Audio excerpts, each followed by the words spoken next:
হরে রাম, রাম হরে হরে।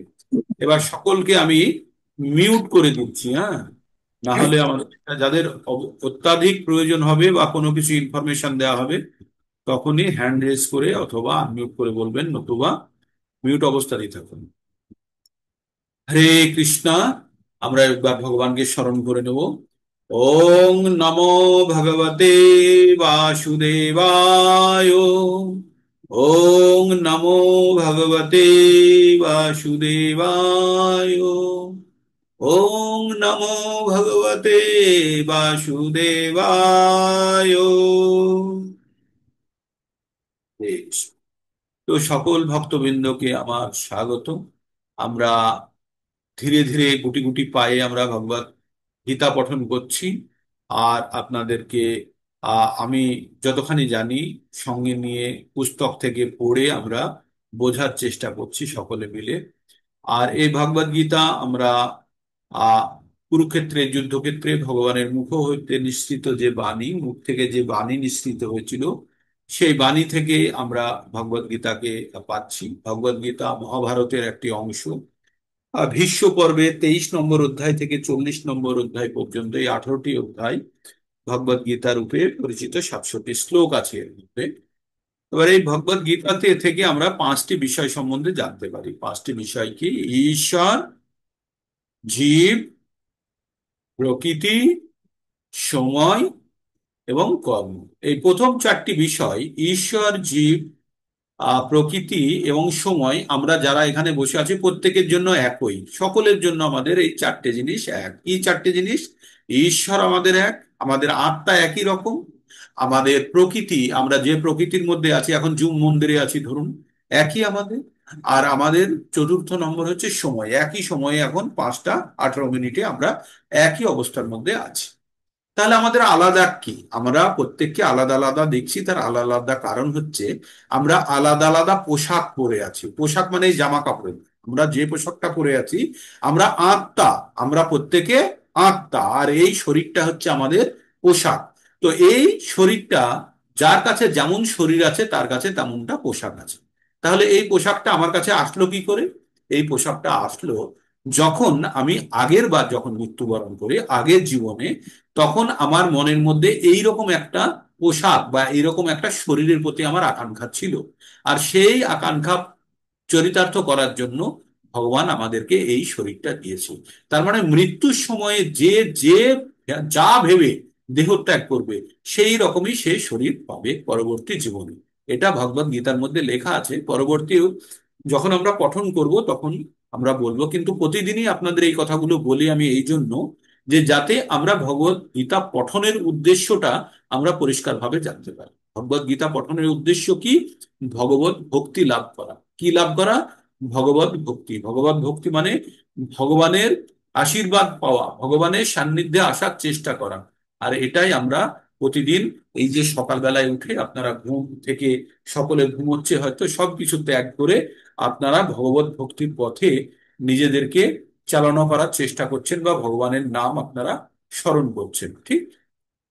তো আমরা ভগবদ গীতা থেকে এই জিনিসগুলো জানতে পারি। আমরা ক্রমে ক্রমে সবকিছু জানতে শুরু করব। আমরা এখন প্রথম অধ্যায়ের আমরা 19টি শ্লোক পর্যন্ত পড়েছি। প্রথম অধ্যায়টি কিসের উপরে নির্ভর করছে? এটা একটি যুদ্ধক্ষেত্রের বর্ণনা। এই যুদ্ধক্ষেত্র থেকেই এই যুদ্ধক্ষেত্রে যেখানে অর্জুনকে জ্ঞান দেওয়া হয়েছিল, সেই অর্জুনের পরিস্থিতিটা, অর্জুনের যে মনের মধ্যে বিষাদ হয়েছিল, সেই বিষাদের জায়গাটা তৈরি করার জন্য এখানে একটা ভূমিকা প্রস্তুত করা হচ্ছে, ঠিক? তো আমরা কাল থেকে আজ পর্যন্ত কি পড়েছি? কাল থেকে আমরা কি পড়েছিলাম?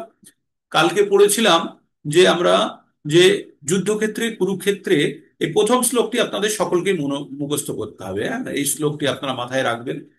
আমার সঙ্গে একবার বলুন তো: ধর্মক্ষেত্রে কুরুক্ষেত্র, শ্রী ধৃতরাষ্ট্র ধৃতরাষ্ট্র উবাচ, ধর্মক্ষেত্রে কুরুক্ষেত্রে সমাবেতা যুযুৎসবা,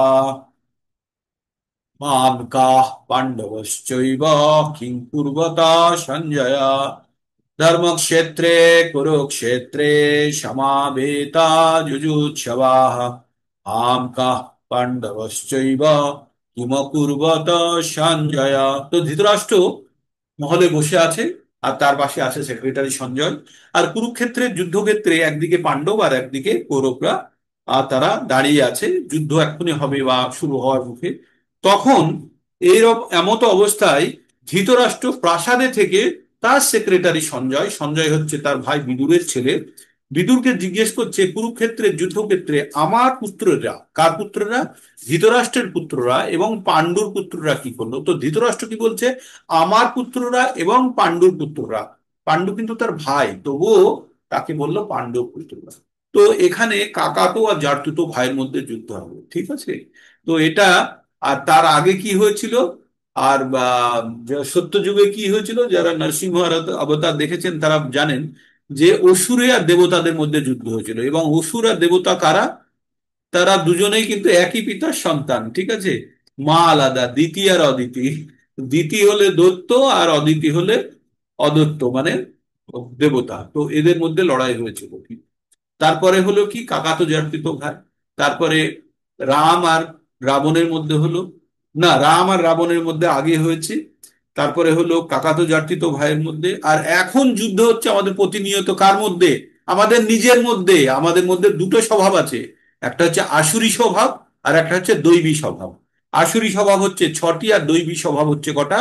26টি। হ্যাঁ, এই দুটো স্বভাবের মধ্যে নিজেদের মধ্যেই সব সময় এই অসুর কখনো প্রবল হচ্ছে, কখনো সুর মানে দেবতা, কখনো মানে দৈবী স্বভাব, কখনো প্রবৃত্তি কখনো শক্তিশালী হয়, কখনো আসুরি স্বভাব শক্তিশালী হয়। তাহলে এই যুগে যদি অসুরকে যদি হত্যা করতে হয়, তাহলে প্রত্যেকটা লোককেই তো হত্যা করতে হবে। তাহলে কি করতে হবে? আমাদের আসুরি স্বভাবকে হত্যা করতে হবে, যেটা চৈতন্য মহাপ্রভু 500 বৎসর আগে তার প্রেমের বাণী দ্বারা বুঝিয়ে গেছেন। কিভাবে? সে জগাই মাধাইকে হত্যা করেননি, তিনি কি করেছিলেন? জগাই মাধায়ের মধ্যে যে আসুরি স্বভাব আছে সেটিকে তিনি হত্যা করেছিলেন। তাই তিনি প্রেমের বাণী দিয়ে গেছেন। তিনি দিয়ে গেছেন কি, হরে কৃষ্ণ কৃষ্ণ কৃষ্ণ হরে হরে, হরে রাম হরে রাম, রাম রাম হরে হরে। তো এই চৈতন্য মহাপ্রভু এই বাণী দিয়ে গেছেন। এর মাধ্যমে কি হবে? আমাদের হৃদয়ের শুদ্ধিকরণ হবে। আর হৃদয়ের শুদ্ধিকরণ হলে আমাদের মধ্যে আসুরি স্বভাব দূরীভূত হবে। আর যখনই আমাদের মধ্যে থেকে আসুরি স্বভাব দূর হবে, তখন ধীরে ধীরে আমরা ভগবানের সান্নিধ্যে আসার বা ভগবান ভক্তির পথে এগোতে শুরু করব। ঠিক। তো প্রথম শ্লোকে ধৃতরাষ্ট্র জানতে চাইলো আমার পুত্ররা এবং পাণ্ডুর পুত্ররা কি করলো, এতদূর পর্যন্ত আপনারা জানেন। তারপরে এবার সঞ্জয়, অ্যাকচুয়ালি সঞ্জয় ঘটনাটা বলছে। সঞ্জয়ের কাছে দূরদৃষ্টি ছিল। দূরদৃষ্টি আমরা বলি না, আমরা বলি ফার সাইটনেস, দূরের জিনিস দেখার ক্ষমতা, সেটা সঞ্জয়ের ছিল। সঞ্জয় কিভাবে দেখলো সেটা? সঞ্জয়কে বরদান করেছিলেন তার গুরুদেব। তার গুরুদেবকে ব্যাসদেব। ব্যাসদেব তাকে এই আহ দান করেছিলেন, দিব্য চক্ষু দান করেছিলেন, যার দ্বারা সে দূরের জিনিস দেখতে পেল। তাই সঞ্জয় যুদ্ধক্ষেত্রে কি হয়েছে সেটা বর্ণনা করছে কাকে? ধৃতরাষ্ট্রকে। তো তারপরে সঞ্জয় বলছে যে দুর্যোধন দ্রোণাচার্যের কাছে গেল, গিয়ে বললেন যে দেখুন ওই পাণ্ডবদের সৈন্যসজ্জা দেখুন, ওখানে ভীম, তারপরে অর্জুন, ধৃতরাষ্ট্র, যত বড় বড় বীররা সব একদম সৈন্যসজ্জা করেছে। আর আপনার সেই প্রধান খুব প্রিয় ছাত্র দৃষ্টদ্যুম্ন ওইদিকে সৈন্যসজ্জা বানিয়েছে। আর দৃষ্টদ্যুম্নকে হচ্ছে ধ্রুপদ, রাজা ধ্রুপদের সন্তান, ধ্রুপদের পুত্র। তো এই ধ্রুপদের সঙ্গে ধ্রুপদের সঙ্গে দ্রোণাচার্যের ভালো বন্ধুত্ব ছিল। আবার একটা কারণে দুজনের মধ্যে খুব ঝামেলা হয়ে যায়। তো ঝামেলা হয়ে যায়, তখন তখন এটা স্থির হয় যে ধ্রুপদের পুত্র দ্রোণাচার্যকে হত্যা করবে। আর সেই ধ্রুপদের পুত্র ধৃষ্টদ্যুম্ন, সে কিন্তু আবার ট্রেনিং নিয়েছে, মানে শিক্ষা নিয়েছে কার কাছ থেকে? দ্রোণাচার্যের কাছ থেকে, ঠিক। তো সেই কথাই মনে করিয়ে দিচ্ছে দুর্যোধন কাকে? দ্রোণাচার্যকে, যাতে দ্রোণাচার্যের মনের মধ্যে একটু রাগ হয় এবং তাদের প্রতি যেন হত্যা করার জন্য সে যেন চেষ্টা করে। তাই দ্রোণাচার্যকে বলছে দেখুন আপনার প্রিয় ছাত্র সে কিভাবে সৈন্যসজ্জা সৈন্য আহ কে আহ মানে তার ব্যূহ রচনা করেছে, সৈন্যসজ্জাটা কেমন ভাবে পাঠিয়েছে, ঠিক আছে। তারপরে কি হলো, ওই দিকে মানে পাণ্ডবদের দিকে কারা কারা আছে সব বলল কে? দুর্যোধন। কাকে? তার সেনাপতিকে। বলার পরে তার মনে হচ্ছে খুব বেশি বলে ফেললাম নাকি শত্রুপক্ষের। তখন আবার বললো আমাদের দিকে অনেক অনেক বড় বড় যোদ্ধা আপনাদের মতো আছে বলে আবার দ্রোণাচার্যকেও একটু উস্কে দিল, দিয়ে তারপরে তখন বলল যে ওদের ভীমের দ্বারা রক্ষিত, ওদের ক্ষমতা সীমিত, কিন্তু এদিকে ভীষ্ম আমাদের রক্ষা করছে, সেজন্য আমাদের ক্ষমতা অপরিসীম। বলে তারপরে বলল এছাড়াও আরো যোদ্ধা আছে যারা আমাদের জন্য এখানে প্রাণ দিতে প্রস্তুত আছে, তারা এখানে যুদ্ধ করবে আপনাদের জন্য। এই বলেই তখন কি করলো ভীষ্ম, কি করলো, শঙ্খ বাজালেন, বাজিয়ে কি করলেন, দুর্যোধনকে অনেক খুশি করার চেষ্টা করলেন। হ্যাঁ, দুর্যোধনকে খুশি করার চেষ্টা করলেন। তারপরে কি করলো, তারপরে বাকি যারা ছিল তারা সবসময় কি বাজিয়ে ফেললো, শঙ্খ, ভেড়ি, প্রণব, ঢাক, সিংহ সমূহ হঠাৎ একসঙ্গে সবাই বাজিয়ে ফেললো। বাজানোতে কি হলো, তখন একটা তুমুল শব্দের একটা সৃষ্টি হলো, তুমুল শব্দের সৃষ্টি হলো, ঠিক। এবার অন্যদিকে একটা সাদা ঘোড়াতে, অনেকগুলো সাদা ঘোড়াতে টানা আম রথে বসে আছে কে, অর্জুন, আর তার সারথি স্বয়ং ভগবান পার্থ সারথি আর শ্রীকৃষ্ণ। এবার ভগবান এবার তার শঙ্খ বাজালেন, ভগবানের শঙ্খের নাম কি, পাঞ্চজন্য। আর অর্জুন যে শঙ্খটি বাজালেন সেটির নাম হচ্ছে দেবদত্ত। তারপরে অতিভোজী ভীম, প্রচুর খেত ভীম আর প্রচন্ড শক্তিশালী, সে ভীম কি বাজালো, পন্ড্র নামক শঙ্খ বাজালো, পন্ড্র মানে খুব বড় শঙ্খ। আর এইগুলো যেই বাজালো, সঙ্গে সঙ্গে বাকিরাও, ধৃতরাষ্ট্র, যুধিষ্ঠির, তারপরে নকুল, সহদেব তাদের নিজের নিজের শঙ্খ বাজালো। যুধিষ্ঠির বাজালো অনন্ত বিজয় শঙ্খ, আর সুঘোষ এবং মণিপুষ্পক বাজালো কে, নকুল ও সহদেব। তারপরে দৃষ্টদ্যুম, বিরাট, সাত্যকী, কাশীরাজ, তারপরে ধ্রুপদের পুত্র দৃষ্টদ্যুম্ন, দ্রৌপদীর পুত্র পাঁচজন, তারপরে সৌভদ্রার পুত্র অভিমন্যু, এবং সকলে নিজের নিজের শঙ্খ বাজালো আলাদা আলাদা ভাবে। আর যখন এইটা করলো তখন কি হলো, তখন কিন্তু ধৃতরাষ্ট্রের পুত্রের মানে দুর্যোধনের হৃদয়টা কেঁপে উঠলো, মানে ধৃতরাষ্ট্রের পুত্রদের হৃদয় কেঁপে উঠলো। কেন? ভয়ে তাদের মাথার মধ্যে এটাই প্রতিপন্ন হলো যে যে কোনো অবস্থাতে কিন্তু আমাদের বিপদ হতে পারে এদের মনের মধ্যে। আর আকাশ বা আকাশ যেন কেঁপে উঠেছিল, তাই তাদের হৃদয় বিদীর্ণ হলো, তাদের মনে একদম সোজা লাগলো। কিন্তু কিন্তু কিন্তু পাণ্ডুর পুত্রদের তেমনটা হয়নি, কারণ তাদের সঙ্গে ভগবান ছিল বলে তাদের মনের মধ্যে কনফিডেন্স আছে, এবং তাদের কিন্তু মনের মধ্যে কখনো এটা হয়নি। এবার আমরা আজকে শুরু করব 20 নম্বর থেকে, কত দূর যেতে পারি জানি না, তো 20 নম্বর থেকে আমরা এখন শুরু করব। 20 নম্বর শ্লোকটা পঠন করি। অথ ব্যবস্থিতান দেষ্টা ধাতরাষ্ট্রান কপিধ্বজ প্রবৃত্তে শস্ত্র সম্পাতে ধনুরুদ্যম্য পাণ্ডব ঋষিকেশ তদা বাক্যম ইদমাহ মহীপতে। তো এখানে 3টে লাইনের শ্লোক এটা। এখানে কি বললো, সেই সময় পাণ্ডুপুত্র অর্জুন, অর্জুন কোথায় ছিল, রথে ছিল। ওই রথটি কে দিয়েছে, অগ্নিদেব দিয়েছে। কাকে? অর্জুনদেরকে। হ্যাঁ, রথ উত্তমম রথের নাম। হ্যাঁ, আর এই রথের উপরে একটা পতাকা ছিল, সেই পতাকে কে আছে, হনুমান আছে। সেই জন্য বলছে হনুমান যেখানে থাকবে সেখানে, হনুমান তো ভগবানের ভক্ত, তাই ভগবান যেহেতু রথে আছে, হনুমান বলেছে যে আমি ভগবানকে ছাড়া থাকতে পারবো না, ভগবানের যদি কোনো অসুবিধা প্রয়োজন হয় তাই সেবা করার জন্য ও রথের উপরে ও ধ্বজে, মানে যে ওই আপনার পতাকা আছে সেই পতাকাতে হনুমানের ছবি। এই অবস্থাতে অর্জুন কি করলো, ধনুক তুলে স্বর নিক্ষেপ করবে, মানে তীর ছুড়বে, এরকম প্রস্তুত হলেন। আর হে মহারাজ, ধৃতরাষ্ট্রের পুত্রদের সমরসজ্জায় বিন্যস্ত দেখে অর্জুন তখন ভগবানকে এই কথাগুলি বললেন। এবার ভগবানকে অর্জুন কিছু কথা বলছে। হ্যাঁ, কি কথা বলছে বা শুনুন। আপনাদেরকে এর বলার আগে আপনাদেরকে পুরো গল্পটা কালকে বলেছি, আজকে আরেকবার বলে দিই, তাহলে বুঝতে সুবিধা হবে। অর্জুন এবার ভগবানকে বলবে আপনি রথটি নিয়ে চলুন সৈন্যদের মধ্যে, আমি দেখতে চাই কারা কারা আছে। এবার ওইখানে গিয়ে এবার দুই পক্ষের সব দেখবে, দেখে অর্জুনের মন খারাপ হয়ে যাবে। কাদেরকে? আত্মীয় স্বজনকে সবাই চোখের সামনে দেখে অর্জুনের মনটা খারাপ হয়ে যাবে। তখন অর্জুন যুদ্ধ না করার জন্য বিভিন্ন কারণ তৈরি করবে। কারণগুলো কি? যে এই স্বজনদেরকে হত্যা করে আমি কি করব, এদেরকে মারলে এই রক্তে ভেজা সিংহাসনে আমার কোনো আনন্দ থাকবে না। আর কি থাকবে? এদেরকে হত্যা করলে আহ আমার পাপ হবে। আর কি হবে? যে স্ত্রীরা বিধবা হয়ে যাবে, আর তারা নষ্ট হয়ে যাবে, তারা অবাঞ্ছিত সন্তান উৎপন্ন করবে। আর তাতে কি হবে, সেই সন্তানরা কোনো নিয়ম কানুন মানবে না, তারা শ্রাদ্ধ পিণ্ড আদি কোনো কর্ম করবে না, তর্পণ করবে না। তাতে কি হবে, তার পিতা এবং পিতৃকুল সমস্ত নরকে বাস করবে। আর এই নরক বাসের কারণকে আমি নিজেকে ভাবছি আমার কারণে সবাই নরক বাস করবে, সেজন্য আমিও অনন্তকাল ধরে নরকে বাস করব। সুতরাং আমার গা শুকিয়ে যাচ্ছে, আমার ভালো লাগছে না, এরকম যুদ্ধ করে আমার লাভ নেই। ধৃতরাষ্ট্রের ছেলেরা যদি আমাকে আহ যুদ্ধক্ষেত্রে হত্যা করে, বুঝি সেটাই ভালো হবে। এইরকম বলে অর্জুন বলল আমি যুদ্ধ করতে পারবো না, বলে ওর গান্ডীব, ওর প্রিয় যে অস্ত্র, সেটি সে রেখে দিল। তো এই পর্যন্ত 1 নম্বর অধ্যায় থাকবে। তো আমরা এবার এগোনোর চেষ্টা করছি, হ্যাঁ। এবার অর্জুন উবাচ সেনায় উভয়ের মধ্যে রথং স্থাপয় ময়াচ্যুত যাবদেতান্নিরীক্ষ্যে অহম নিরীক্ষ্যে অহম যুদ্ধ কামান স্থিতান কর্ময়া সহ যোদ্ধাবম অস্মিন রণ সমুদ্রতে। কি বললো, সেনার উভয়ের মধ্যে আপনি রথটি নিয়ে চলুন। কাকে বললেন? সেনায় উভয়ের মধ্যে রথং স্থাপয় ময়চ্যুত। ভগবানকে কি বলা হচ্ছে? মে অচ্যুত।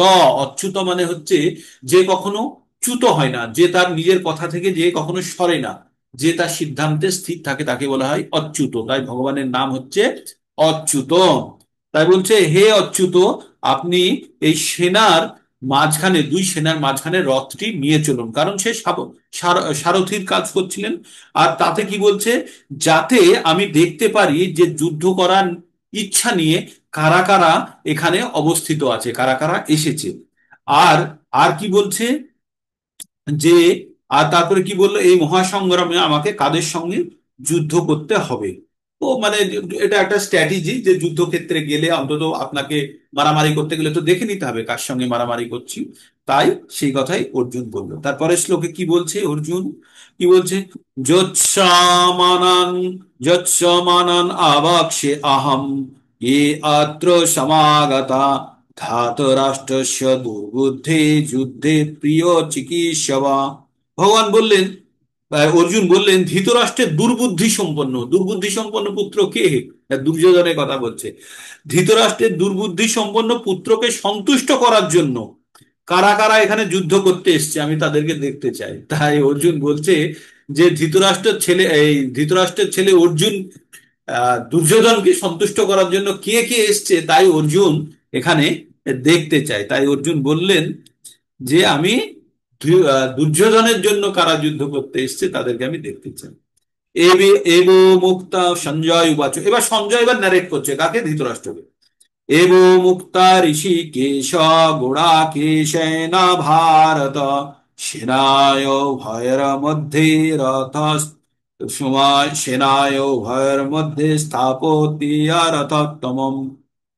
তো কি করলেন, এব মুক্তা ঋষিকেশ গুড়াকেশ ভারত। গুড়াকেশ কার নাম, আর ঋষিকেশ কার নাম? ঋষিকেশ হচ্ছে ভগবানের নাম, আর গুড়াকেশ হচ্ছে অর্জুনের নাম। গুড়াকেশ কেন? অর্জুন না ঘুমিয়ে থাকতে পারত, ও নিদ্রাকে জয় করে ফেলেছিল, সেই জন্য অর্জুনের নাম হচ্ছে গুড়াকেশ। আর ঋষিকেশ, ঋষিকেশ মানে হচ্ছে সমস্ত ইন্দ্রিয়ের দেবতা। সমস্ত ইন্দ্রিয় আছে না আমরা, যেখান থেকে আমরা সুখ দুঃখ কষ্ট অনুভব করি, সেই ইন্দ্রিয় দ্বারা, সেই সমস্ত ইন্দ্রিয়ের রাজা হচ্ছে ভগবান, তাই তার নাম হচ্ছে ঋষিকেশ। আর গুড়াকেশ হচ্ছে অর্জুনের। তাই বলছে এব মুক্তা ঋষিকেশ গুড়াকেশেন ভারত সেনায় ভয়ের মধ্যে স্থাপত্যা রথোত্তমম। তো রথটির নাম কি? রথোত্তমম। তো এখানে কি বললো, সঞ্জয় বললেন হে ভারত। কাকে বলছে? সঞ্জয় কাকে বলছে? ধৃতরাষ্ট্রকে বলছে। অর্জুন কর্তৃক এইভাবে আদিষ্ট হয়ে শ্রীকৃষ্ণ অতি আদিষ্ট হয়ে মানে অর্জুনের প্রতি দয়া দেখিয়ে বা অর্জুনের কথাটা শুনে শ্রীকৃষ্ণ সেই উত্তম রথটি চালিয়ে উভয় সেনাদের মাঝখানে নিয়ে গেলেন। এবার রথটিকে কোথায় স্থাপন করা হলো? দুই সেনা দলের মাঝখানে রাখা হলো। হুম। তারপরে এবার এবার কি দেখছে, এবার অর্জুন কি দেখছে সেটা ভগবান ডাইরেক্ট বলেনি, কিন্তু এই কথাটাকে ইমাজিন করা হচ্ছে যে ভগবান অর্জুনকে যেন বলছে। এটা কিন্তু সঞ্জয়ই এখনো বলছে। ভীষ্ম দ্রোণ প্রমুখ সর্বেষাং চ মহীক্ষিতাম। উবাচ পার্থ পশ্যেতান সমাবেতান কুরুনীতি। তো ভীম, দ্রোণ প্রমুখ পৃথিবীর অন্যান্য সমস্ত রাজাদের নৃপতিদের সামনে ভগবান ঋষিকেশ বললেন, হে পার্থ, এখানে সমাবেত সমস্ত কৌরবদের দেখো। এটা কিন্তু ভগবান ভগবান উবাচ বলে বলা হয়নি, এটা সঞ্জয় ব্যাখ্যা করে বলছে। সঞ্জয় ব্যাখ্যা করে বলছে যে যেন ভগবান ভীমদেরকে বলল, এই অর্জুনকে বলল, তুমি দেখো কারা কারা ভীষ্ম, দ্রোণ প্রমুখ পৃথিবীর অন্যান্য সমস্ত রাজাদের তোমার সামনে দেখো। কি বললো, কি দেখতে বললো? এইবার কি দেখতে বললো এইখানে অর্জুন উভয় দলের মাঝখানে কি দেখছে এটা সঞ্জয়ই ব্যাখ্যা করছে এখন। তত্র পশ্চাৎ স্থিতান পার্থ পিতৃনাথ পিতামহান আচার্য মাতুলান ভ্রাতৃন পুত্রান পুত্রান সখিংস্তথা শ্বশুরান সুহৃদয়শ্চৈব সেনায় উভয়োরপি। এখানে কি বললো? এখানে বললেন অর্জুন সেখানে উভয় পক্ষে সেনা দলের মধ্যে কাদেরকে দেখলেন? পিতব্য মানে পিত্ততুল্য, পিতামহ পিতামহকে, সেই ভদ্রলোক ভীষ্ম, তাকে দেখলেন। আচার্য মানে দ্রোণাচার্য, মাতুল মানে হচ্ছে মামাতো ভাই যারা, ভ্রাতা মামা, মামা মাতুল মানে হচ্ছে মামা, মামা আর ভাতু আর ভ্রাতা ভাই, পুত্র ও নিজের পুত্রদেরকেও দেখেছে, যে অভিমান্যু ও আরো সন্তানদের দেখেছে। পৌত্র তাদের নাতি সমতুল্য তাদেরকেও দেখেছে। শ্বশুর ধ্রুপদকেও দেখেছে। মিত্র তার মিত্র রূপে যারা এসছে সামনে, এদের যুযুধান বিরাট এরা। শুভকাঙ্ক্ষী যারা যারা অর্জুনদের পক্ষে যুদ্ধ করছে তারা সকলকে অর্জুন দেখল। যুদ্ধক্ষেত্রে অর্জুন সমস্ত আত্মীয় স্বজনকে দেখতে পেলেন। তিনি ভূরিশ্র বা আদি পিতৃবন্ধুদের দেখলেন। ভীম, ভীষ্মদেব, সোমদত্ত আদি পিতামহদের দেখলেন। দ্রোণাচার্য, কৃপাচার্য আদি গুরুবর্গকে দেখলেন। শল্য, শকুনি আদি মাতুলদের দেখলেন। দুর্যোধন আদি ভ্রাতাদের দেখলেন। লক্ষণ আদি পিতৃতুল্যদের দেখলেন। অশ্বত্থামার মতো বন্ধুদের দেখলেন এবং কৃতবর্মার মতো শুভাকাঙ্ক্ষীদের দেখলেন। তিনি সৈন্য বাহিনীর মধ্যে তার অনেক বন্ধু বান্ধবকেও দেখতে পেলেন। এগুলো সব অর্জুন দেখলেন। অর্জুন যে যুদ্ধ করতে গেছে, এবার যুদ্ধে এদেরকে উনি দেখতে পেলেন। তান সমীক্ষ সকান্তেয় সর্বান বন্ধুন অবস্থিতান কৃপায়া পরয়াবিষ্ট বিষিদন্ত মদম ভবেৎ।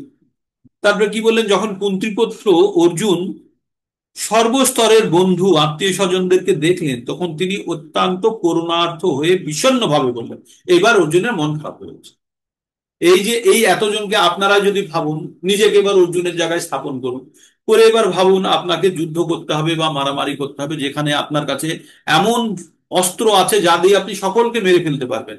এবার আপনি তো তার ভবিষ্যৎটা দেখতে পাচ্ছেন, আপনি দেখছেন যে আপনার কাছে ক্ষমতা আছে, আপনি প্রত্যেককে হত্যা করতে পারবেন। এবার আপনি যখন হত্যা করে ফেলবেন, তারপরে কি হবে পরিস্থিতি? তো অর্জুনের অনেক দূরদৃষ্টি, অর্জুন অনেক দূর পর্যন্ত ভাবনা চিন্তা করছে, আর অর্জুনের মনের মধ্যে অনেক করুণা। তাই অর্জুন ওই কথাগুলো দেখে অর্জুন এবার বলছে, কি বলছে? এই সকলকে দেখে এবার অর্জুন বলছে, অর্জুন উবাচ দৃষ্টে দৃষ্টেবং সজনং কৃষ্ণ দৃষ্টেয়ং সজনং কৃষ্ণ যুযুৎসং সমবস্থিতাম সিদ্ধান্তি মম গাত্রাণি মুখং চ পরিশুষ্যতি। এবার অর্জুনের না শারীরিক কষ্ট শুরু হয়ে গেছে। অর্জুন কি বলছে?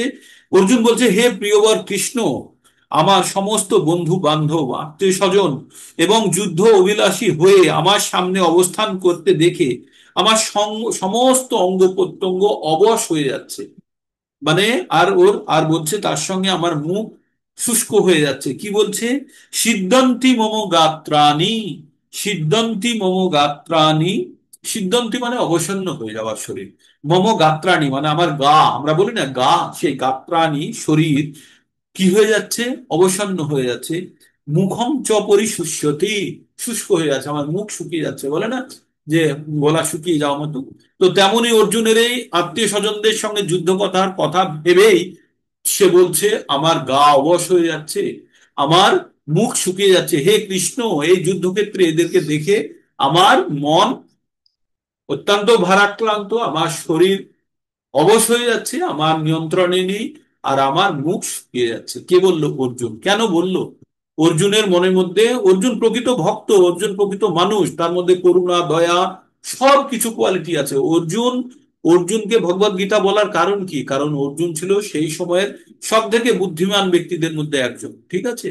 তো সেই জন্য ভগবান অর্জুনকে বেছে নিয়েছে এই পরম জ্ঞান দেওয়ার জন্য, আর সেই জন্যই এই প্ল্যাটফর্মটি, এই পরিস্থিতিটি তৈরি করা হয়েছে, ঠিক? তো এরপরে এবার অর্জুন বলছে, বেপথুশ্চু শরীরে মে রোমহর্ষশ্চ জায়তে গান্ডীবং স্রংসতে হস্তাত্ত চৈব পরিদর্শতে। কি বললেন? বে বেপথু, বেপথু মানে কম্পন। কি বলছে? বেপুতস্য শরীরে মে রোমহর্ষ জায়াতে, আমার শরীরের মধ্যে কম্পিত হচ্ছে, আমি রোমাঞ্চিত হচ্ছি, মানে আমাদের গায়ে কাঁটা দিয়ে দেয় না যে কোনো জিনিস শোনার পরে বা ভাবনা চিন্তা করে, তো অর্জুন বলছে আমার শরীর কাঁপছে। প্রথমে কি বললো? আমার শরীর অবশ হয়ে যাচ্ছে, মুখ শুকিয়ে যাচ্ছে। তারপরে কি বললো? আমার শরীর কাঁপছে, আমি আমি আমার গায়ে কাঁটা দিচ্ছে, আমি রোমাঞ্চিত হচ্ছি, মানে আমি, আমার ঠিক ভালো লাগছে না। আমার হাত থেকে গান্ডিব খসে পড়ছে, তার সব থেকে প্রিয় অস্ত্রকে গান্ডিব স্রংসতে হস্তাত্মক চৈব পরিদর্শতে বলছে, আমার গায়ে জ্বালা করছে, আমার ত্বক জ্বলে যাচ্ছে, আমার গা পুড়ে যাচ্ছে, আমার হাত থেকে গান্ডিব খসে পড়ে যাচ্ছে, আমার গা কাঁপছে, আমার কোনো কিছু ভালো লাগছে না। অর্জুন এইভাবে নিজের কথাটি বললেন। অর্জুন আগের বারও কিন্তু বলেছে অবশ হয়ে যাচ্ছে, আর এবার বলেছে কম্পন হচ্ছে, ঠিক আছে? আর তারপরে অর্জুন এবার বলছে, না চ শক্লম, না চ শক্লম, শক্লোমি, না চ শক্লোমি অবস্থাতুম ভ্রমতীব চ মে মম, চ মে মন, না চ শক্লম অবস্থাতুম ভ্রমতীব চ মে মনঃ নিমিত্তানি চ পশ্যামি বিপরীতানি কেশব, না চ শক্লম অবস্থাতুম ভ্রমতীব চ মে মনঃ নিমিত্তানি চ পশ্যামি বিপরীতানি কেশব। হে কেশব, আমি এখন আর স্থির থাকতে পারছি না। মানে এইরকম অবস্থাতে অর্জুন বলছে আমি আর স্থির থাকতে পারছি না, আমি আত্মবিস্মৃত হচ্ছি। বিস্মৃত, বিস্মৃত মানে ভুলে যাওয়া, হ্যাঁ? আমি আমি নিজেকেই ভুলে যাচ্ছি আমি কে, আমার আর মন ঠিক নেই, আমি এবার আর কিন্তু আমি সেই অর্জুন নই। কি বলছে?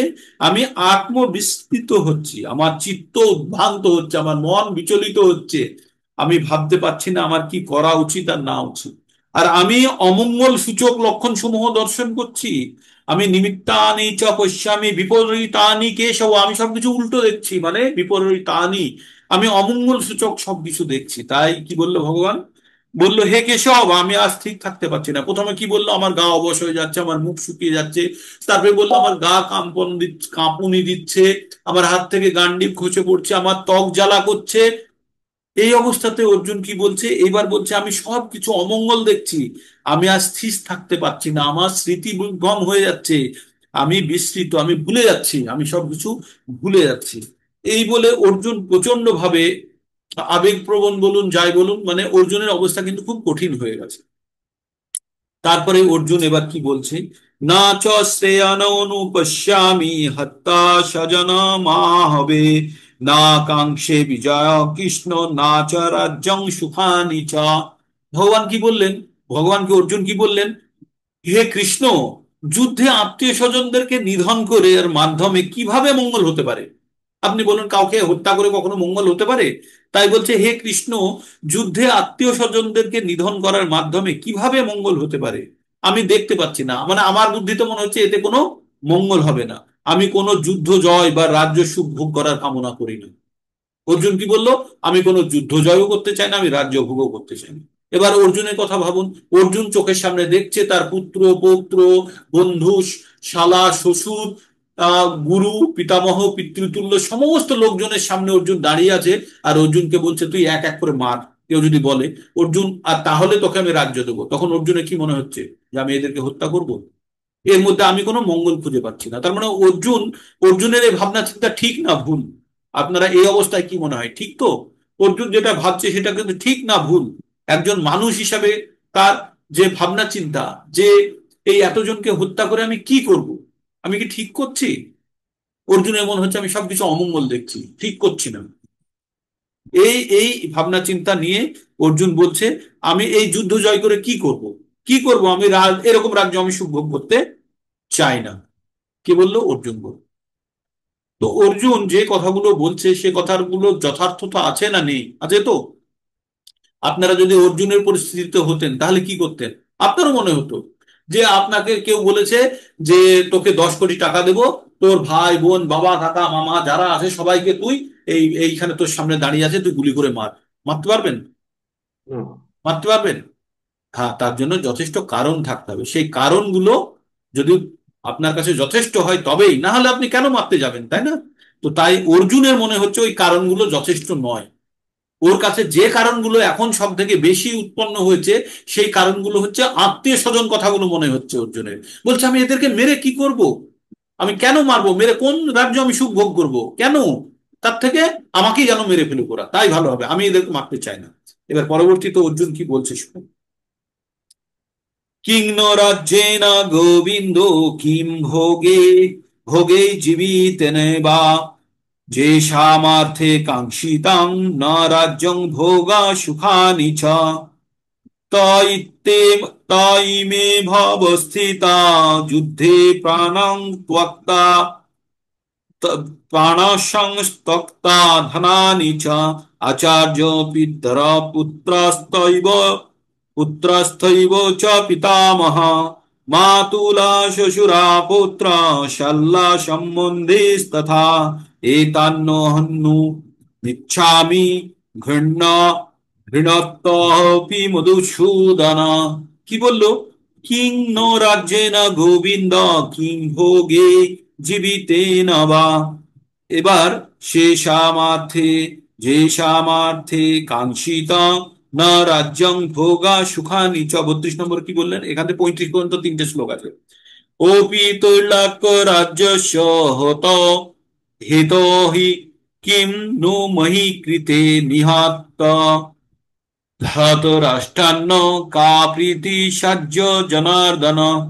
তো এখানে 4টে শ্লোক বলা হয়েছে 32 থেকে। কি বললো? হে গোবিন্দ, যাদের জন্য রাজ্য জয় সুখভোগের কামনা তারা সকলেই দেখছে এই রণক্ষেত্রে উপস্থিত। একটা জিনিস আপনি ভাবুন, আপনাকে বলেছে এই 10 জনকে হত্যা করতে পারলে আপনাকে 10 কোটি টাকা দেওয়া হবে, তখন আপনি অনেক বড় প্রাসাদ বানিয়ে আপনি ওখানে আনন্দ ভোগ করবেন। কিন্তু আপনি যাদেরকে নিয়ে আনন্দ ভোগ করবেন তাদেরকে তো মেরে দিচ্ছেন, তাহলে আপনি কাদেরকে নিয়ে আনন্দ ভোগ করবেন? তাই অর্জুন বলছে হে গোবিন্দ। গোবিন্দ কথার অর্থ বলছে কেন গোবিন্দ?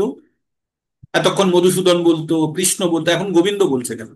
গোবিন্দ কথার অর্থ হচ্ছে গোবিন্দ। বিন্দ মানে হচ্ছে আনন্দ প্রদানকারী, আর গো মানে হচ্ছে ইন্দ্রিয়, মানে আমাদের ইন্দ্রিয়কে। আমাদের গোবিন্দ কথার দুটো অর্থ আছে।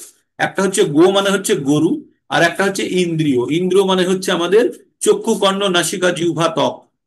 হ্যাঁ, এগুলো হচ্ছে আমাদের জ্ঞানেন্দ্রিয়। আর কর্মেন্দ্রিয় কি? হাত পা মুখ উদর আর উপস্থ, এগুলো হচ্ছে আমাদের কর্মেন্দ্রিয়। তাহলে এই আমাদের ইন্দ্রিয়গুলোকে যে সুখ প্রদান করে, যে আনন্দ প্রদান করে, সে কে? তার নাম হচ্ছে গোবিন্দ। তাহলে আনন্দ আমাদেরকে কে দেয়? ভগবান দেয়। আর অর্জুনকে কি কাজ করতে বলছে? যুদ্ধ কর, করে এদেরকে মার। তো বলছে যে তোমার নাম হচ্ছে গোবিন্দ আর তুমি এদেরকে হত্যা করতে বলছো, তাহলে কি করে আমি আনন্দ পাবো? তাই তোমার নামের যথার্থতা তুমি ব্যাখ্যা করো ভগবান। তাই বলছে হে গোবিন্দ, যাদের জন্য এই রাজ্য সুখ ভোগের কামনা তারা সকলেই দেখছি এই রণক্ষেত্রে আজ উপস্থিত। তখন আমাদের রাজ্যের কি প্রয়োজন? সুখ ভোগ বা জীবন ধারণেরই বা কি প্রয়োজন? হে মধুসূদন। এবার আবার মধুসূদন বললো। মধুসূদন মানে মধু নামক দৈত্যকে হত্যা করেছিল কে? ভগবান। সেজন্য ভগবানের নাম মধুসূদন। এবার মধুসূদন কেন বললো? বলছে অর্জুনের মনের মধ্যে সংশয় হয়েছে, মধুর মতো একটা দৈত্য ওর মনের মধ্যে উৎপন্ন হয়েছে। সেই দৈত্যটা কে? তার একটা মনের মধ্যে দৈত্য তৈরি তৈরি হয়েছে। সেই দৈত্যটা হচ্ছে অবুদ্ধির অজ্ঞানতার একটা দৈত্য তৈরি হচ্ছে। সেই দৈত্যকে হত্যা করানোর জন্য ভগবানকে বলছে মধুসূদন যে আমার মনের মধ্যে যে আমার অবুদ্ধি, আমার যে ক্ষমতাহীনতা, আমি যে নষ্ট হয়ে গেলাম, আমি যে এত বড় যোদ্ধা, আমার সব, আমার গা কাঁপছে, আমার গা মানে আমার হাত পা কাঁপছে, আমার গা জ্বালা করছে, আমার মুখ শুকিয়ে গেছে, আমার হাত থেকে গান্ডিব খসে পড়েছে, এটা কেন হচ্ছে? তবে তাহলে আপনি আমাকে আপনার, আপনি যে আমার অজ্ঞানতার আমার মধ্যে যে অসুর সৃষ্টি হয়েছে, সেই অসুরকে আপনি হত্যা করেন। তাই বলছে যে হে মধুসূদন, যখন আচার্য, পিতৃব্য, পুত্র, পিতামহ, মাতুল, শ্বশুর, পৌত্র, শালক, আত্মীয় স্বজন সকলেই প্রাণ এবং ধনাদির আশা পরিত্যাগ করে আমার সামনে, মানে সবাই সবকিছু ত্যাগ করে চলে এসেছে, এসে আমার সামনে যুদ্ধ করার জন্য উপস্থিত হয়েছে। তার মানে যুদ্ধের ফল কি হবে? মৃত্যু। আর সবাই মৃত্যু বরণ করার জন্য তৈরি হয়ে আছে। এই অবস্থাতে অর্জুনের মনের মধ্যে কি দশা হচ্ছে? অর্জুন তো দেখতে পাচ্ছে সবাই মরে যাবে। তাই অর্জুনের মন ভীষণ ভাবে ভারাক্রান্ত হয়ে গেছে। তাই বলছে এমনকি আমি তাদেরকে হত্যা করতে চাইবো কেন? এমনকি তারা যদি আমাকে বধ করে, আমাকে বধও করেন, হে জনার্দন, এই জগতের কি কথা? তুমি এই জগৎ বলছে রাজ্য ভোগ করবে, আমাকে যদি ত্রিভুবন যদি তুমি দিয়ে দাও, তবুও ধৃতরাষ্ট্রের পুত্রদের হত্যা করতে আমি প্রস্তুত নই, বা ওদেরকে হত্যা করে আমার কি সন্তোষী বা লাভ করবো? এটা হচ্ছে অর্জুনের প্রশ্ন। তাহলে অর্জুনের যে প্রশ্নটা কতখানি যুক্তিযুক্ত, আপনারা ভাবুন, আপনার চোখের সামনে সবাই আপনার আত্মীয় পরিজনকে দাঁড় করিয়ে দিয়ে বলছে যে আপনাকে এই সম্পত্তি দেওয়া হবে, আর আপনি এদেরকে হত্যা করুন, করবেন? না। অর্জুনও পাচ্ছে না, অর্জুনও তো একজন মানুষ। কিন্তু অর্জুনের আর একটা স্বভাব আছে, আর একটা দায়িত্ব আছে, সে একজন ক্ষত্রিয়। সে, তার কাজ হচ্ছে কি? যুদ্ধ করা। কিসের জন্য যুদ্ধ করা? অধর্মের বিরুদ্ধে ধর্মের যুদ্ধ করা। তাই তো? তা এখানে অর্জুনের মনের অবস্থাটা এখানে ব্যক্ত করা হলো। হ্যাঁ, অর্জুনের মনের অবস্থা অর্জুন ব্যক্ত করলেন। তারপরে কি বলছে অর্জুন? পাপমেবাশ্রয় দাসমান হত্যে তানা হত্যে তানা আততিয়ান তস্মান্নাহ তস্মান্নাহার বয়ং হত্যুম ধাতুরাষ্ট্রান সবান্ধবান স্বজনং হি কথং হত্যা সুখী না চ সাম মাধব।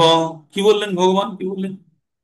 আচ্ছা, আততায়ী বলে একটা কথাও জানি আমরা, জানি না? আততায়ী, আততায়ী তো এখানে বলছে পাপ পাপম এবং আশ্রয়েত আসমান হত্যা এতান আততায়ান আততায়ীন তস্মাদ ন অহর্পয়ম হত্যুম ধাতুরাষ্ট্রান সাধাম সবান্ধবান স্বজনং হি কথং হত্যা সুখী নঃ শ্যাম মাধব। এই ধরনের আততায়ী, এবার আততায়ী কারা, আমরা আততায়ীর একটু ব্যাখ্যা পড়ব। এই ধরনের আততায়ীদের বধ করলে মহাপাপ আমাদের আচ্ছন্ন করবে। এক তো বললো আততায়ী, তারপরে বললো মহাপাপ, কাদেরকে হত্যা করলে মহাপাপ হয়, জীব হত্যা মহাপাপ, হত্যা করলে। তাই বন্ধু বান্ধব ধৃতরাষ্ট্রের পুত্রদের সংহার করে আমাদের পক্ষে অবশ্যই উচিত হবে না। তাই এদেরকে হত্যা করা একদম উচিত হবে না। কে বলছে? অর্জুন। অর্জুন বলছে এদেরকে, এতক্ষণ বলছিল যে আমি করতে পারবো না, এবার এবার কিন্তু যুক্তি লাগাচ্ছে, বলছে এদেরকে কিন্তু হত্যা করা একদম উচিত হবে না। হে মাধব, আত্মীয় স্বজনদের হত্যা করে আমার কি লাভ হবে? তারপরে আমি কেমনই বা সুখী হব? মানে প্রত্যেকটা মুহূর্তে অর্জুন কিন্তু দুটো জিনিস বলছে, এক হচ্ছে ওদেরকে হত্যা করে, আর দুই নম্বর হচ্ছে নিজের সুখের কথাও বলছে। সুখটা কি? সুখ কাকে বলে? সুখ হচ্ছে শারীরিক। সুখ কি? শারীরিক। মানে আমাদের গরমে বাইরে ভীষণ কষ্ট, তখন আমরা কি করি? আমরা এসি রুমে ঢুকে গেলে তখন আমাদের খুব সুখ হয়, তাই না? সুখ অনুভব করি। আপনাকে মেঝেতে শুতে দিয়েছে, কোনো বিছানাপত্র নেই, আর যদি এমনি একটা মাদুর পেতে দেয়, পিঠে লাগছে, অমুক লাগছে, বা এবড়ো খেবড়ো মেঝে হলে আরাম হচ্ছে না, এই আরাম পাওয়াটাই আমরা সুখের সঙ্গে মানিয়ে নিই, তাই না? যখন আপনাকে একটা ভালো কালনের বেড দেবে, তখন বলবেন ও কি সুখ, তাই না? তো এই ধরনের সুখ কিন্তু এই তৎক্ষণাৎ, তারপরেই কিন্তু সুখটা চলে যায়। তাই অর্জুন এখানে সুখের কথা বলছে। সুখ হচ্ছে শারীরিক, সুখ শারীরিক শরীরগত, আর শান্তি হচ্ছে মানসিক। শান্তি মন থেকে হয়, আর আনন্দ হয় আত্মা থেকে। তাহলে সুখ, শান্তি আর আনন্দ, এই তিনটা জিনিসকে আমাদের আলাদাভাবে ভাবতে হবে। সুখ হচ্ছে ক্ষণিকের, খুব কম সময়ের, বাইরে গরম, খুব কষ্ট হচ্ছে, 38 ডিগ্রি টেম্পারেচার, ছুটে এসে বাড়ির ভিতরে প্রথমে পাখার হাওয়াতে বসলেন, আহ কি সুন্দর পাখার হাওয়া, কি সুন্দর, কি আরাম দিচ্ছে, কি সুখ হচ্ছে, তখন আপনি শারীরিক সুখ ভোগ করেন। কিছুক্ষণ পরেই পাখার হাওয়াতে আপনার আর আরাম লাগবে না, তখন আপনার কি মনে হবে আর একটু ঠান্ডা হাওয়া দরকার, তখন আপনি এসি রুমে ঢুকলেন। কারণ আপনার আগে যে বাইরে যে 38 ডিগ্রি টেম্পারেচার, 40 ডিগ্রি ছিল, তার সাপেক্ষে পাখার হাওয়াতে আপনি সুখ পাচ্ছিলেন। যেই সেই সুখটা আপনার শরীরে স্থিত হয়ে গেল, তখন আর সেই পাখার হাওয়া আপনাকে আনন্দ সুখ দিতে পারছে না। তখন কি করলেন, আর একটু বেশি সুখ চাই, তখন আপনি ঠান্ডার মধ্যে প্রবেশ করলেন। এবার ঠান্ডা ঘরে প্রবেশ করলেন, ঘরের মধ্যে কিছুক্ষণ থাকার পরে ঘরের তাপমাত্রার সঙ্গে যখন আপনি নিজেকে সেট করে ফেললেন, নিজেকে ঠিক মানিয়ে ফেললেন, তখন আর ঘরের তাপমাত্রা আপনি সুখ অনুভব করবেন না। হ্যাঁ ঠিক আছে, কষ্ট নেই, কিন্তু সুখ যে অনুভবটা সেটা কিন্তু হচ্ছে না। তাহলে আমাদের সুখ হয় শারীরিক, আর সেটা হয় ক্ষণিকের।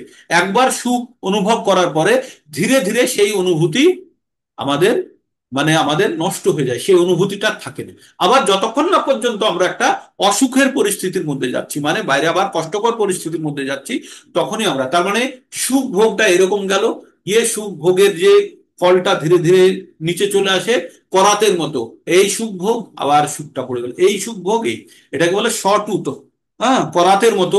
যদি আপনার কষ্ট বাড়লো, তারপরে সুখ ভোগ করলেন, আবার কষ্ট বাড়লো, সুখ ভোগ করলেন, এইভাবে আমাদের সুখ আর কষ্ট চলতে থাকে। তাই বলে না, সংসারে যদি স্বামী স্ত্রীতে ঝগড়া না হয়, তাহলে বুঝি আনন্দ হয় না বা সুখ হয় না। আমরা মাঝে মাঝে বলি না যে একঘেয়েমি হয়ে গেছে। হ্যাঁ, অনেক ক্ষেত্রে আমরা বলি অনেক জিনিসটা একঘেয়েমি, তার মধ্যে আপস অ্যান্ড ডাউনটা আমরা দেখতে চাই। তাই অর্জুন এখানে বলছে যে এখানে আমরা কিভাবে আমরা আমি সুখী হব। কিন্তু শান্তি জিনিসটা হচ্ছে মনের, আমাদের শারীরিক সুখের পরেই শান্তির জায়গাটা আছে। শান্তি মানে হচ্ছে যেখানে অশান্তি নেই, আপনার মনকে বিচলিত করার জন্য কোনো ঘটনা নেই, তখন আপনি শান্তি। যেমন একটা পুকুরের জল, একটা গাছপালার মধ্যে পুকুরের জল থাকে, সেখানে হাওয়া টাওয়া চলছে না, জল একদম স্থির হয়ে আছে, সেটা হচ্ছে শান্ত, জলকে বলছে শান্ত।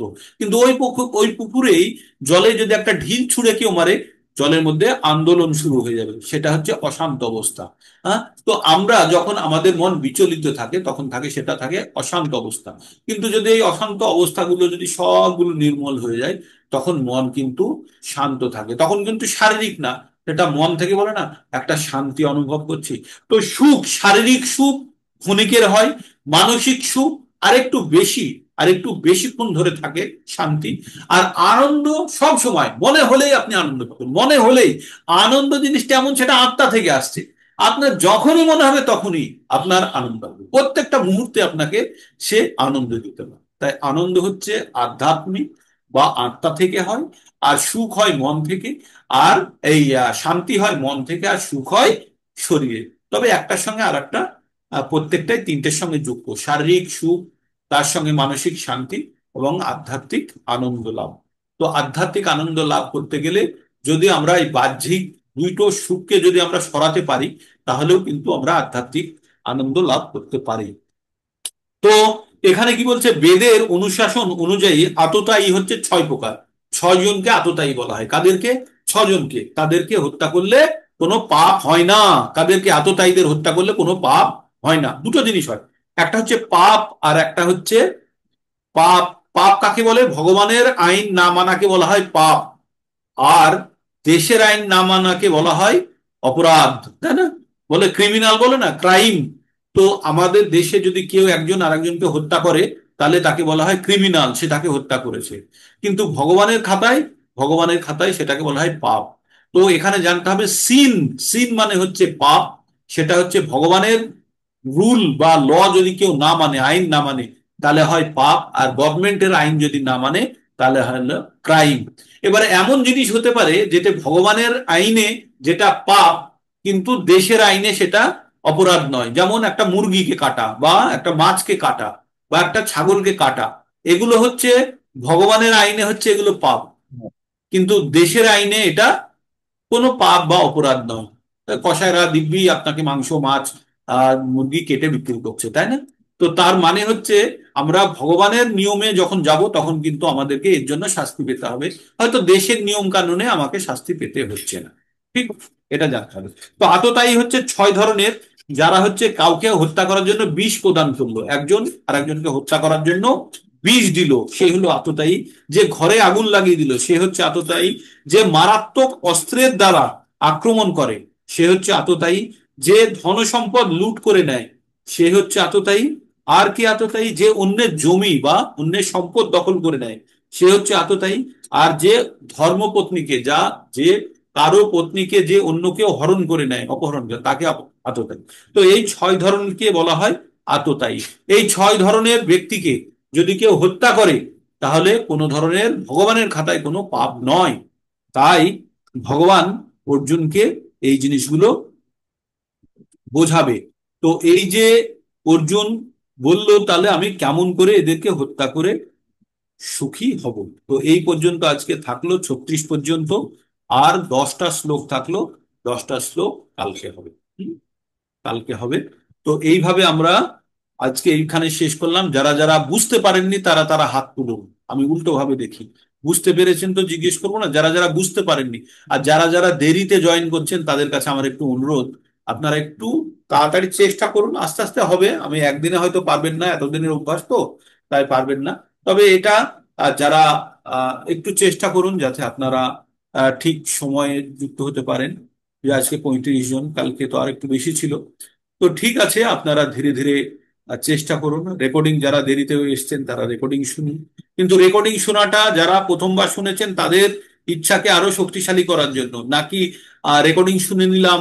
দেখুন, এখানে একটা সঙ্গের ব্যাপার থাকে। আমরা এতজন সবাই যখন একটা পজিটিভ চিন্তাধারা নিয়ে একসঙ্গে উপস্থিত হয় না, তাতে একটা পজিটিভ ইফেক্ট হয় প্রত্যেকের মনের মধ্যে। রেকর্ডিং এ সেই জিনিসটা হয়নি, ঠিক? তো তাই আপনাদের সকলকে বলবো যে আপনারা লাইভ সেশনে আসুন, আর অন্যদেরকেও আসার জন্য উদ্বুদ্ধ করুন। একবার ক্যামেরা অন করে নিন, আর যারা যারা পারবেন ক্যামেরা অন করে নিন। আর আমরা একটু আমাদের মঙ্গল আচরণটাকে একটু সরিয়ে নিয়েছি, নিয়ে আমরা ভগবদ গীতাটাকে আমরা ধীরে ধীরে 5টা 10-এর মধ্যেই শুরু করার চেষ্টা করবো। যেটা আমাদের 20-25 হয়ে যেত সেটাকে 5টা 10 এবং পরবর্তীতে 5টাতে আনবো, যাতে 1 ঘন্টা সলিড আপনাদেরকে সময় দেওয়া যায় এবং সুন্দরভাবে আমরা ব্যাখ্যা করতে পারি। অবশ্যই এই মঙ্গল আচরণটাকে যেন আমরা না সরিয়ে, তার জন্য একটু আমাকে আগে উঠতে হবে, এই আর কি। ঠিক? তো যারা যারা পারবেন ক্যামেরা অন করুন। হরে কৃষ্ণ কৃষ্ণ কৃষ্ণ হরে হরে, হরে রাম রাম রাম হরে হরে। আর আপনারা, আপনাদের কোনো প্রশ্ন আছে কারোর? কোনো প্রশ্ন, যে কোনো জায়গাতে অসুবিধা হচ্ছে বুঝতে, স্পিডে যাচ্ছি বা আরো ধীরে করতে হবে, এরকম কিছু কারোর যদি থাকে তাহলে আপনারা বলতে পারেন, তাহলে আমরা ধীরে করে নেব। হ্যাঁ, অথবা যদি এরকমটা ঠিক চলছে ভাবেন, স্পেশালি যারা নতুন আছেন, যারা পরে জয়েন করেছেন এই সেশনে, তারা তারা বলবেন। তাদের যদি মনে হয় যে বেশি চলে যাচ্ছে, মাথায় আমরা ধরে রাখতে পারছি না, তাহলে আস্তে আস্তে যাবেন। কিন্তু যারা পুরনো তাদের তো, তারা তো জানেন, তাদের তো ভালো লাগবেই, বারবার শুনছেন। আর এটা ভালো লাগার জিনিস, এটা এমন জিনিস যতবার শুনবেন ততবারই এর মধ্যে ইন্টারেস্ট খুঁজে পাবেন, নতুনত্ব খুঁজে পাবেন। কারো কিছু বলার আছে? বলার থাকলে বলুন, নাহলে এখানে শেষ করে আসি। কিছু বলার আছে কারো? কোনো প্রশ্ন, কোনো জিজ্ঞাসা, কোনো জায়গাতে বুঝতে অসুবিধা? হুম? যারা যারা, যাদের যাদের আপনারা নাম রেকমেন্ড করেছেন, তারা তারা জয়েন করছে কি করছে না তাদের খুঁজুন, খুঁজে দেখুন, কথা বলুন তাদেরকে, তাদেরকে উৎসাহিত করুন। আর তাতে আপনার আপনার লাভ হবে। তাতে আপনার লাভ কি হবে? যে তাকে যদি উৎসাহিত করতে পারেন, সে যখন জয়েন করবে অবশ্যই আপনিও জয়েন করবেন, তাই না? তো একজনকে যদি আপনি এই ভগবত মার্গদর্শনে যদি আপনি সাহায্য করতে পারেন, তাহলে ভগবান অত্যন্ত সন্তুষ্ট হবে। পৃথিবীতে 2 ধরনের ব্যক্তিত্ব হয়, একজন হচ্ছে কৃপণ আর একজন হচ্ছে ব্রাহ্মণ। কৃপণ আর ব্রাহ্মণ কেন বললাম? কৃপণ তারা যারা নিজের কাছে আছে কিন্তু খরচা করে না, আর ব্রাহ্মণ যারা যেটা আছে সেটা খরচা করে। যেমন ব্রাহ্মণের কাছে জ্ঞান আছে, তারা জ্ঞান একদম মানে কোনো রকমের দ্বিধা ছাড়া বিনা পারিশ্রমিকে তারা জ্ঞান দেয়। এটা হচ্ছে ব্রাহ্মণের কোয়ালিটি, তাই না? তো আমরা যখনই কাউকে সাহায্য করব কোনো রকম প্রত্যাশা ছাড়া, এই ভেবে যে আপনার কাছে ক্ষমতা আছে একজনকে যুক্ত করানোর, একজনকে ভগবত ভক্তি দেখানোর, সেই কেন আপনি সেই সুযোগটাকে নষ্ট করবেন? তাই আপনারা একটু এক্সটেন্ডেড আরেকটু, যে আর কাকে বলা যেতে পারে, একটু ভাবনা চিন্তা করুন, করে তাদের মধ্যে ভগবত ভক্তির জন্য তাদেরকে জানেন। হরে কৃষ্ণ প্রভু। হ্যাঁ বলুন মাতাজি, বলুন। বলছি, কাল রাত্রিবেলা ওই 9:30টার সময় সান্তনা মণ্ডলকে জয়েন করিয়েছিলাম। তা হ্যাঁ, ওটা কোনো অ্যাড হয়নি। না অ্যাড করে দিয়েছি, আমি কানেক্ট করে দিয়েছি। ওর সিমটা চেঞ্জ করেছে, ও আমাকে আচ্ছা, বলেছিল আমি তো আগে জয়েন করি। জয়েন। হ্যাঁ, আমার কানেক্টিভিটিতে একবার দেখে নেবেন তো, আমি জয়েন করিয়েছি মনে হচ্ছে কালকে রাত্রে। কাল আমি ওই 9:30 পৌনে 10টার সময় করে জয়েন করিয়েছিলাম। আমি কালকে অ্যাড নেটের করে। জন্য নেট হ্যাঁ, চলছে না, ফোন সান্ত্বনা করেছিলাম, আমি অনেক চেষ্টা করিয়েছি করছি। করিয়েছি কালকে 9টা 40-এ। আমি হ্যাঁ, রাত্রে করিয়েছি, গ্রুপে অ্যাড করেছি। করেছে। ওর নেট চলছে, ফোন করেছিলাম, ওর নেট চলছে না মানে, ও 5টা থেকে চেষ্টা করছে কিন্তু হচ্ছে না। আচ্ছা ঠিক আছে, দিনের বেলায় একবার কানেক্ট করিয়ে চেষ্টা করবেন, হ্যাঁ। ঠিক আছে। হ্যাঁ, আপনারা আপনারা সবাই চেষ্টা করছেন, এটা মানে এটা সত্যি খুব ভালো। আর আপনারা নিজেরা আগে বুঝুন আর অন্যকে তারপরে বোঝানোর চেষ্টা করুন। আগে নিজেকে কনভিন্সড হতে হবে, এমন নাকি যে আমি গু খেয়েছি বলে অন্যকে গু খাওয়াবো তা বলে না। আমি অমৃত খেয়েছি, অন্যকে অমৃত খাওয়াবো, এটা এই ভাবনা থাকবে, তাই না? আমি ভীষণ একটা তো ইয়ে করি, তুই বললি এটাই কালকে। বলার ছিল। ঠিক আছে, তাহলে আজকে এই পর্যন্তই থাক। আবার আবার হবে। হরে কৃষ্ণ হরে কৃষ্ণ, কৃষ্ণ কৃষ্ণ।